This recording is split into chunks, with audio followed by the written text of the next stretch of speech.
شیعہ تھے وہ بھی اسی طرح آئے کہ یہ اعتراض حضرت فاطمہ پہ وہ وغیرہ وغیرہ. میں نے کہا اس سے کیا ثابت کرنا چاہتے ہیں؟ سنی مذہب غلط ہے.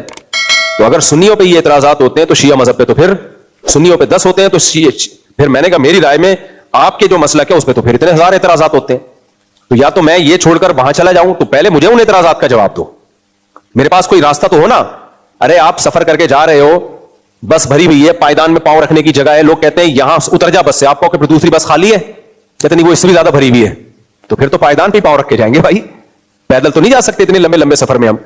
تو ہم بھی بھائی ہمارے سنی مذہب میں اگر آپ کو کوئی اعتراض ہے تو آپ کے مذہب میں وہ اعتراضات اور زیادہ ہیں, تو کبھی بھی الجھنے کی کوشش نہیں کرنی چاہیے. آپ بجائے ہر وقت اپنے آپ کو دفاعی پوزیشن میں, وہ تو یہی ہوتا ہے نا کہ باطل لوگ ہمیشہ اپنے آپ کو دفاعی پوزیشن میں ڈالتے ہیں, وہ دفاعی اور آپ جواب دینا شروع کر دیتے ہیں. بھائی دفاعی میں نہیں, آپ اقدامی پوزیشن میں آؤ, جواب آپ دو گے, کیونکہ آپ پہلے یہ دعویٰ کر رہے ہو. مرزا غلام احمد قادیانی کبھی تو ہم یہی کہتے ہیں, میں شیعوں کو قادیانیوں سے نہیں ملا رہا, لیکن مثال دے رہا ہوں کہ وہاں بھی یہی مسئلہ ہے.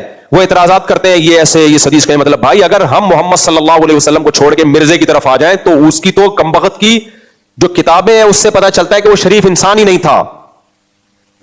تو ہم بھائی کسی شریف آدمی کو, اگر اللہ نہ کرے نقل کفر نباشت, نبی کو چھوڑنا ہے تو شریف آدمی تو ہو جس کو ہم نے فالو کرے.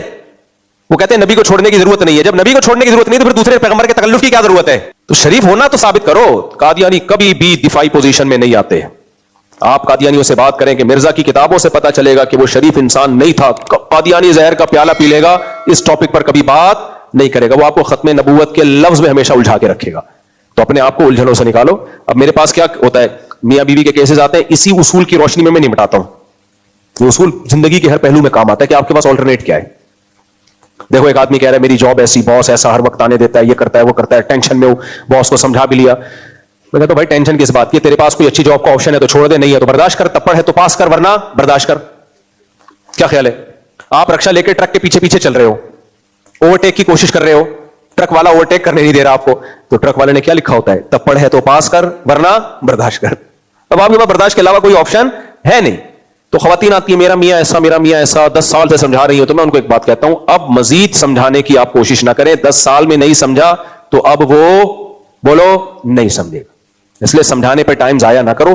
اب آپ کے پاس آپشن ہے, یا تو اس سے ڈیورس لے کے کہیں اور شادی کرو, اگر ڈیورس لینے میں نقصانات زیادہ ہیں تو تپڑ ہے تو پاس کر ورنہ برداشت کر. یہ اپنے کمرے میں لکھ کے لگا دیں, یہ اپنے کمرے میں, آلٹرنیٹ نہیں ہے نا, زندگی انہی اصولوں پہ چلتی ہے. تو یہ اپنے کمرے میں لکھ کے لگا دو.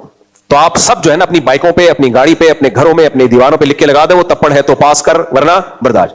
اس کا مطلب کیا ہوگا, ان اصولوں پہ زندگی گزارنی ہے تو زندگی ریلیکس ہو جائے گی. سمجھ رہے ہو؟ اچھا ایک دفعہ ایسے ہی ایک جھگڑا آگے, بس آخری بات بتا کے بیان ختم کرتا ہوں.